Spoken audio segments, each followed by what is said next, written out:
All right, here we are, baby. 2 Down, 1 Over podcast. I'm Josh Mason. This is Matt Flanagan, and we are here with our special guest, Coach Matt Belenski is in the building. So we're super excited about this episode, and we want to go. Mark Belenski. What did I say? Matt. Did I say Matt?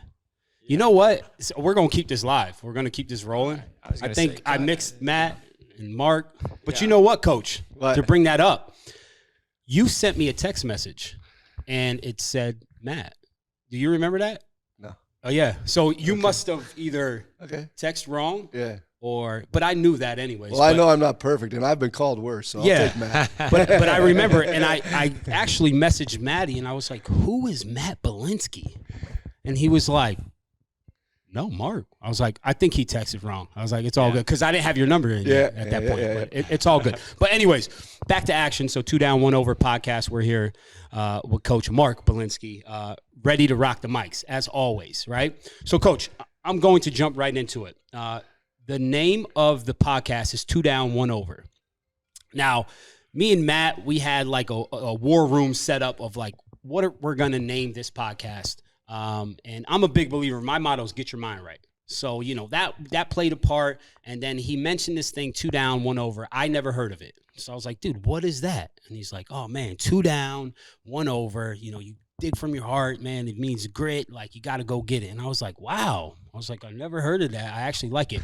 But I would love for you to like kind of, you know, jump on that and let us know what that means to you. Where'd you get it from, and what it's all about?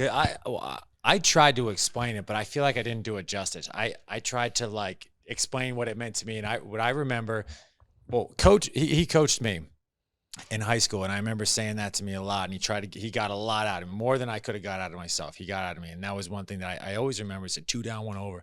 I remember we're in a state playoff game, and he pulled me out of the game, and that was one of the things he said. He's 2 down, 1 over, and this, you know, and we ended up winning the game. And I try to describe that and try to describe, you know, what it is and why that means so much to me, but I feel like I can't do it justice. So that's why we were like, we got to have a mic talk about it. Coach. Well, first, I appreciate you having me here. And 2 down, 1 over is very simple.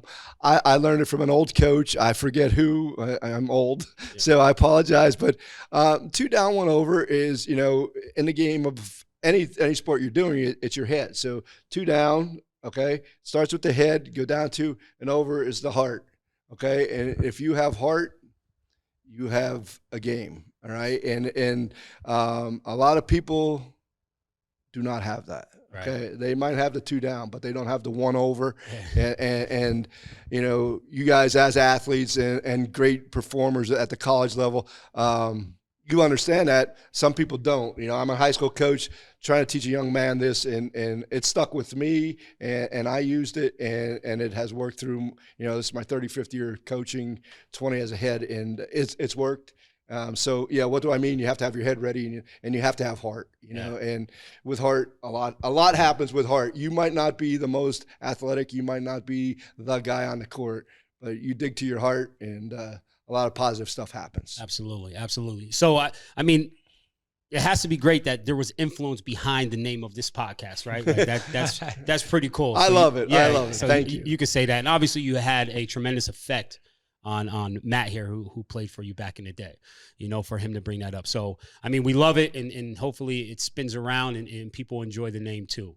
So, Coach, go around, you know, we understand your success. You're 2-time state champion. You know, this podcast is about showing people, you know, tips, tools, strategies on how to be successful, whatever that is, whether that's sports, business, life.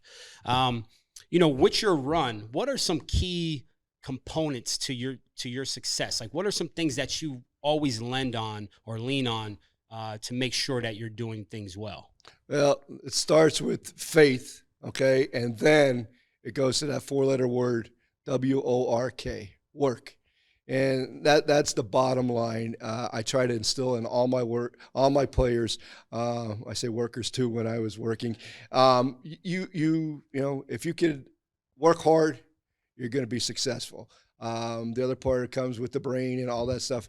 And working hard, decision making. That's what I love about the game of basketball. I was a better baseball player than basketball player, but your decision making, making choices, doing the right thing, and working hard and staying after. And hard work doesn't come by saying the word work. You got to continue to work. And when you let your guard down, somebody's going to pass you by. You look at the college ranks, kid going to college. You're in as a freshman, and 2 days later, that coach is out looking for a guy to replace you for the following year. Not maybe the following year, but 2 years. So you got to continue to work, and if you do that and you strive to do that, we're going to have good citizens out there. We're going to have a good working environment in the world. So good stuff. Yeah, I could agree. Coach is for me, and we just talked about that. The impact he's had on my life, and that's one of the things. And I always say, like, Coach got so much out of me and taught me so much about working hard. And one of the things that we just talked about was one of the quotes that I love from him as well is good is the enemy of great. And he kind of just talked about that, where if you get satisfied, you're going to get passed out, because people work. People that want this, they work. And like that, I still say that to this day. I say that all the time. Good is the enemy of great. And we talk about this too. You get complacent, you're going to get passed out. And if you want to touch on that. Sure. Again, it's the simple things. And I try to keep life simple. That's what I go by. Simple, stupid, easy. And everybody could, and then you just, put stuff on it to make it rosy and make it better. But, good's the enemy to great. If I'm out picking a mushroom, if I want to be the best mushroom picker, and it comes through work, it comes through determination, it comes through that heart, and you got to pick the right stuff, or you're gonna pick the bad stuff. So no matter what you're doing, I firmly believe you have to stay on top of your game and stay focused on what again, that focus is key. And again, I don't think we put enough emphasis on that stuff. Right. So here's a question for you. Okay. Obviously, you've been coaching for years, and you've seen numerous of teams. What formula or what characteristics did you notice, or when you had those successful teams together? What stuck out to you, or are there things that you strive for, even currently coaching, to kind of gel or make sure that it's there? To answer that, I'm going to take 2 parts. One, it's chemistry. It's all about chemistry. But, then you have different kids. You have the poor kid who has nothing at home, and it's a challenge to try to get him to work hard, try to get him to focus. Then you have the person that has a little bit of everything, good grades, doesn't pick up a book, gets straight A's, and you got him coming, so then you got to teach him the same. And that's what I love about coaching. It keeps me young. It keeps me on my game. I'm actually a teacher, and that's my classroom. And I'm always doing my homework, and work is my middle name, and that's what I do. I just try to make the world a little bit better for each kid, and it doesn't matter who they are, but if that kid works and he's determined and he's focused, and you have to fit in. All right, you have to fit in. When we're in that gym, everybody has to love each other, okay? When we're out of that gym, I have a problem with if you don't love each other, but we really have to bond together. And all my, I've been blessed. I really have. Each program I've had has gotten very, very far, and if you want to go by wins and losses, but I have so many kids that are out there now that are doctors and lawyers, right. And if we want to say that, I also have people in the middle of the room that are doing other things that are very successful. So I don't know how you measure success, but being happy, being comfortable, and being able to share and teach other people what you're doing. That's what I'm about. Nice. So trying to relate to other people and help the world. So a little story. So growing up, when I was young, you see names in the paper. You see, oh man, and so-and-so scored 20 points. So-and-so scored 30 points. And you think that that's what it's all about. You think like scoring is what it's all about. For me, as a 7th, 8th grader, you think that's what I got to do to be successful. And this is young me talking. Then you get to a program where Coach Belenski takes over and he says, no superstars, no egos, no excuses. And he says, one goal. For me, that was, I didn't realize it at the time, but you're teaching us to be a piece of this puzzle, to pull our weight, and we each do our own part for the greater good. There was something better at stake. The prize, and the amazing part, senior year we won a state title. And it was like, that's when it came together, where it was like, I don't need to score every night. You know, Timmy, who was a point guard, great point guard, he didn't need to score every night. And your formula was like balanced scoring, and which was like totally mind blowing, because you look at like, how do you get your name in the paper? And you always talked about that. You said, you know, it's not about getting your name in the paper. It's not about getting your name in the paper. And like, that's, for me, that's going against the grain. I'm thinking, wait, no, that's success for me. You know, so you're teaching young kids that, no, it's not about that. And you kind of touched on that. You got guys doing great things, and they're pieces of this puzzle. And how did you develop that philosophy? I mean, I don't even know if I have a question for you, or more so just a compliment. You taught me, you know, so much about like working for a greater purpose. You know, if you want to touch on, if you want to get a question out of that, go ahead. But before you answer, Coach, because I want to piggyback that. Sure. So, especially with this generation, we're so social media driven. So all they see is the highlight, right? And especially if you want to talk basketball, you're seeing the next generation, the next Michael Jordan, next LeBron James, next Steph Curry. You're seeing this, and this is who they're comparing themselves to. So it's like, this is what they want. So I feel as a coach, it's even more challenging now to try to get to that model of like, hey, we're here for the team, and not want to be that highlight. The kids want to be that highlight, and I need to score 30, or I'm going to put it up because I missed my threes last week, but this time I'm going to hit 4. You know, so how do you coach that?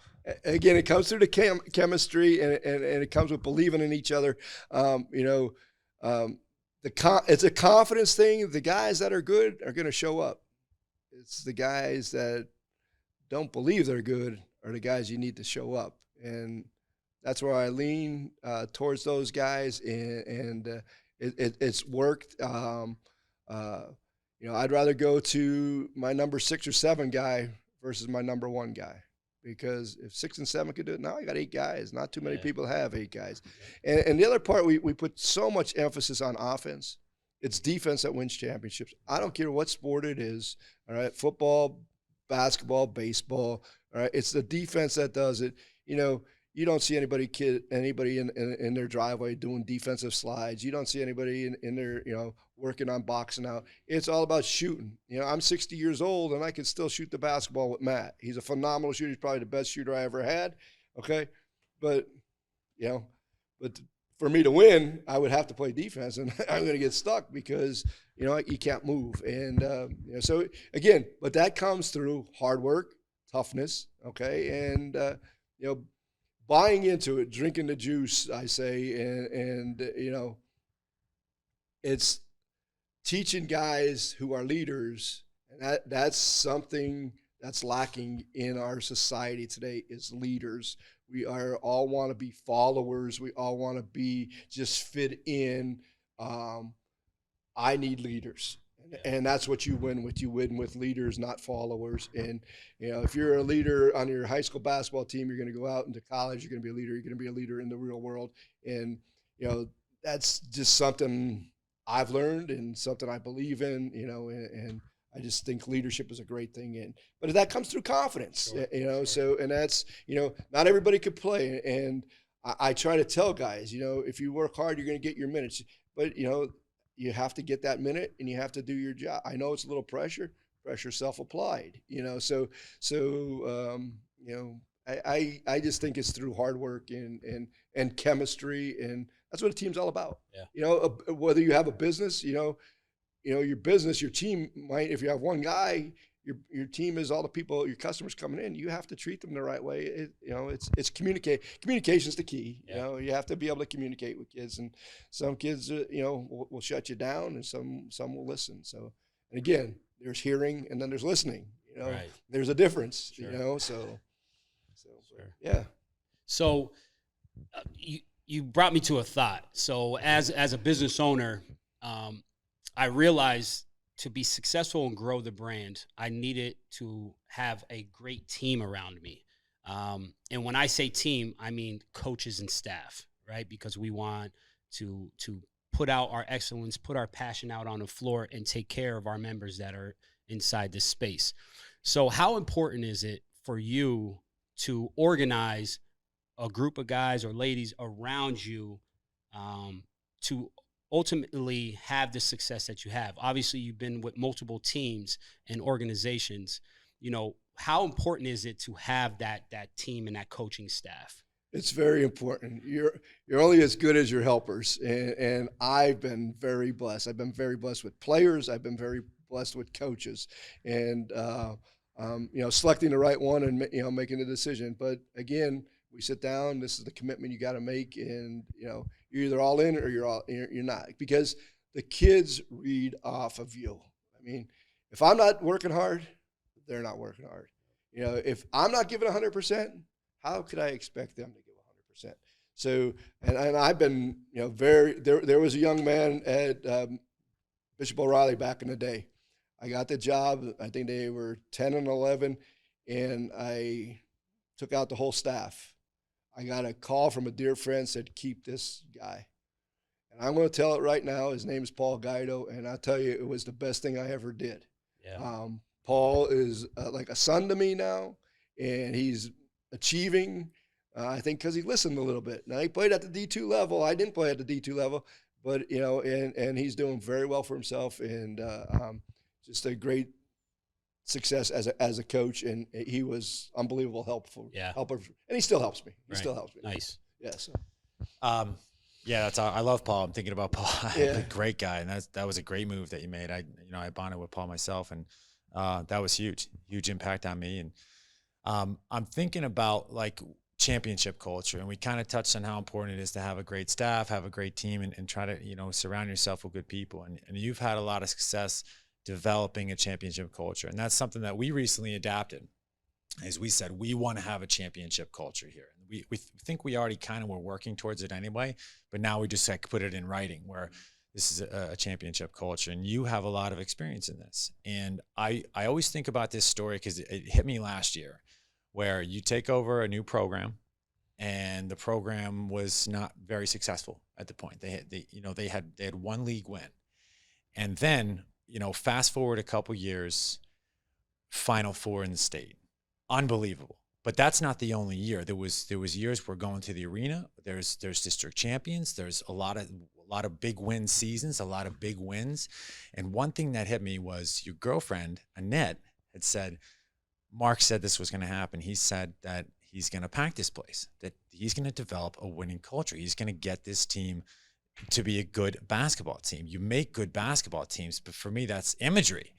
You said it before. This is, for me, if I'm taking over a team and they're one win, I don't know if I'm thinking the same way. Like that, to me, that's amazing. So is it like you talked about belief before? Is it belief that got you there? Is like, what is it? Well, again, it's faith, it's belief, but I got to start all the way back to my childhood, whether it be farm league, little league, okay, whatever sport I participated in, we were very successful, whether it be little league, teenager league, high school, all right? Not always the top dog, but we were successful. We were in the mix. And that just carries through with me. I am hard worker. I'm persistent. I try to keep level-headed, and I try to help everybody that I can help. Because if I help everybody that's around me, that moves us forward. It's very tough in basketball. I only put 5 kids on the floor. I'm going to put the best 5 kids on the floor, all right? Because if they win, okay, we win, everybody thinks I'm a good coach. It's because I got great players, So, but it's what I believe in. The kids, again, they feed off me putting in 100%. I just had somebody the other day. I missed a 3 up at practice. He goes, "Oh, here we go." I said, "Son, you don't want to challenge me, okay?" Not much I could do at 60, but it's just in me, and I'm the nicest guy outside the court, but when it's competition brings the best out in me. I wasn't the best, but God has blessed me that I'm able to help people, and we're again, what's success? So, Right. all right. Right. So as last year, we had 2 Wyoming Valley Conference teams in the Final Four of the state, right? Holy Redeemer and then Dallas. The landscape of basketball locally, in my experience, traditionally isn't deep, right? What do you think? I mean, obviously that's great for the sport to have 2 teams in the Final Four, but I feel like there's either a hump or we're missing something in this area why we're not always there. And what do you think that is? What do we need to do better? Whether it's coaches, experience, whatever, like what input do you have on that? I just think it's our area in general with the talent we have. Our talent is okay. You go through that tunnel, and it's a different meaning to kids. So I think it's the area. We don't play bad basketball. We don't play the best, but it seems, what I like what you said is, it seems every year we have a team there. All right. It just so happened, it happened to be Dallas and Holy Redeemer last year. But I just think, again, it's believing, you're coaching, the chemistry of the team. I think it all goes back to that, and not being selfish. We can't be selfish. So many people, again, I was never a parent, so I don't know, but I think we need to maybe educate parents also. Only 1% of kids play a college sport out of high school. So for Johnny to go to the gym, and just because he's showing up at the gym doesn't mean he's going to play. It's quality versus quantity, all right? And firm believer that you could come in the gym and give me 365 days, but you might not be doing anything, okay? The kid that gives me 250 days he's getting quality out of it. So again, it's our work ethic. Things have broken down a little bit in society. I think it's competing, and I hope we don't lose that, because in the real world, business, whatever it is, you have to know how to compete. You're going into surgery. You have to know. You have to have everything lined up. You're competing against whatever. And I hope we could stay that way and stay focused on keeping competition, high school sports, competitive versus just an intramural factor. Right. Yeah, that's awesome. And as you were talking, I'm thinking about when we were young, playing at Bishop O'Reilly, going down to Philly, playing these Philly teams. And, we play in summer leagues and stuff, and we had a good team. We had a lot of good players. We were well coached. We played well together. In the league, we did well. And then we go, like you said, through the tunnel, we go to Allentown, we go to Philadelphia, and we're playing really good teams. And that's tough basketball. And like for me, that was probably one of the best things for the team, that sort of level of competition. And I think for me, that helped prepare me for college basketball, because we're playing against it, because that forces me to raise my level of play. That forces this entire team to raise their level. So I don't know. It's something I think that you've done a great job with. For basketball, the exhibition schedule is always really tough, and that helps raise the level of the play of the entire team. And I think that teaches kids a lot. I know what it did for me, and I see what it continues to do for these kids. That like healthy competition. Can we still have healthy competition, you think? I think so, but again, the key to that is preparation. You have to work. If you're going to be a champion, you have to be willing to work hard and be prepared. The game is I always tell them it's like theater. At practice, we're just getting ready. When the lights go on, we're putting on the act, and we have to be ready for it. There's no time for errors. If we're going to make errors, we make them at practice. So it's challenging now. It has changed. The game has changed, but I still love it, and I'm working hard to be in the change mix, and it's working, but.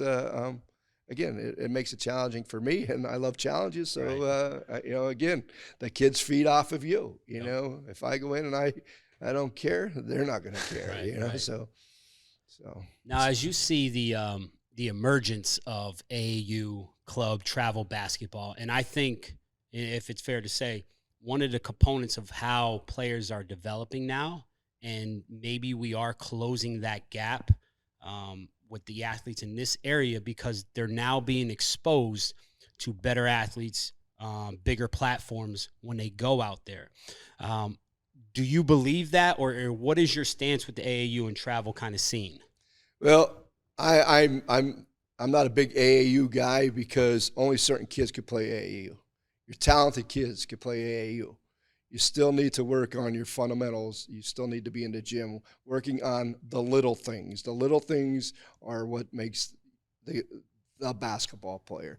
There's only, Michael Jordan, LeBron James, all right? They all have children.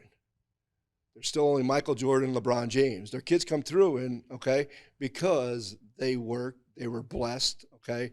And you need to work hard. Tiger Woods was a phenomenal golfer because he hit 8 million balls a day. He chipped 8 million. So you have to, again, that word work, you have to put it in. And going and playing, doesn't make you better. I had one young man at Bishop O'Reilly. He played AAU. I wasn't a big fan of it. And I said, you go and play. You work on your left hand. You go and play. You shoot the ball left-handed. And he did that. And he ended up playing Division I basketball because he knew everything right-handed. He knew the game, But, AAU, I don't know how much team continuity is in there. It's a lot about yourself, What I do like is when guys will take 5 or 6 guys or 7 guys from one team and play that. That's the way to go. And I was able to do that when I was younger and able to do that. And we actually went to Philly in the Philadelphia League, played against the Morrison twins, and they were freshmen at help me out. What's the name of the school down there? I forget the name of the school, but it was a 5A school, and they were freshmen. And we played, we got our heads handed to us, but we came back and we learned the speed and the quickness of the game.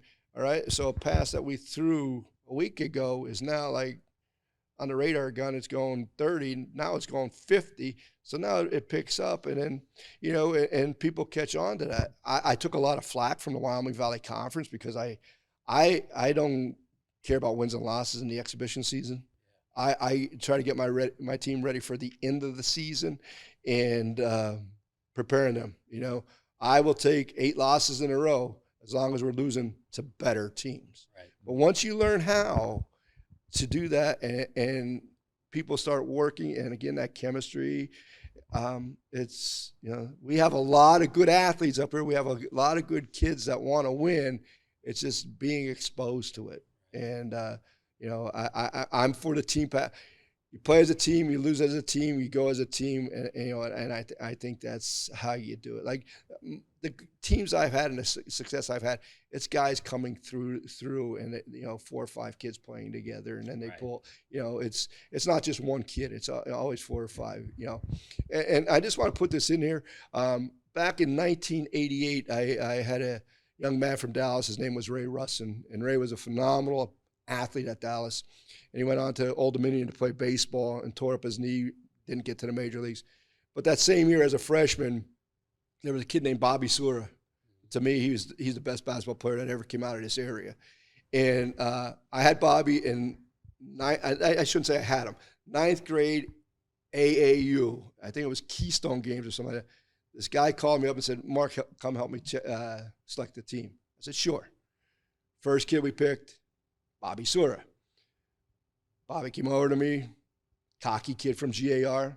I say that in all great stuff because you need that little swagger. It was a good swag. I went over to him. I said, Bobby. He said, hey, coach. I said, listen, Bobby, you are 10 times better than everybody else, but do me a favor. Don't stop working. Right. He looked at me like, I said, Bobby, don't stop working. Then we picked Ray Russell was the second pick, and then there, on and on. But I remember that back in 1988, and Bobby, I was over at Lake Lehman. He scored 56 points against us at Lake Lehman, and the rest is history. But he continued to work and get himself. So again, it's out there. It's just a matter of capturing it and wanting to do it as a team. Wanting to do it as a team versus an individual. You know, and that's a great lesson. I mean, for our listeners or any young athletes, you have to work, whether you're good at this point or you're the best in your grade or you're the best in your town. You have to continue to work to be successful, right? Bottom line. And if you didn't get the theme today from Coach Belenski about work, I mean, you got to turn up your speakers because he hit it on the head. You better work. You better work, right? Coach, as we wrap up, I just want to give a couple rapid questions and see what you got. So if you were to write a book, what would be the title of that book? How to Work Hard. How to Work Hard. There it is. Work's in there, baby. I like it. I already had that in my head. Next, best NEPA pizza. Ravello's. Okay. The Old Forge. Okay. That's two. Next, a motto or a line that you kind of live by. Wow, you might have stumped me. There's a bunch of them I do live by, but I'm a firm believer of faith, family, friends. Yes. That's what I go. I like it. I like it. Are there any daily habits that you maybe put into your lifestyle that you can say, like, this needs to happen every day? First thing I get up, I thank the dear Lord, and I thank my wife who's up there now, and that I'm able to be here. And then I just want to be the best person, the best that I can, work as hard as I can to help someone. Yeah. If I could help one person, that person could help somebody. We got the wheels going, and that's what I honestly I want to help every kid. Those who don't like me, those who didn't play for me, those who do play for me. Really, I hold no grudges. Yep. I just want to help. We need to love one another, and I think the world would be a better place. I love it. Matt, any last questions? No, this was great. And there's a lot of questions I've had for him over the years. So it's tough for me to ask him questions, but if you don't realize it by now, the impact you've had on me, on a lot of players that have played for you, it's huge. And the take home message today is work. That's it, and that's it. Hopefully we can pass that on, and hopefully that's something that listeners take and instill in their lives. So thanks for coming on. Absolutely. Thanks, Coach. Thank you. This is 2 Down, 1 Over podcast. I'm Josh. This is Matt. This is Coach Mark Belenski. We will see you guys on the next episode. Later.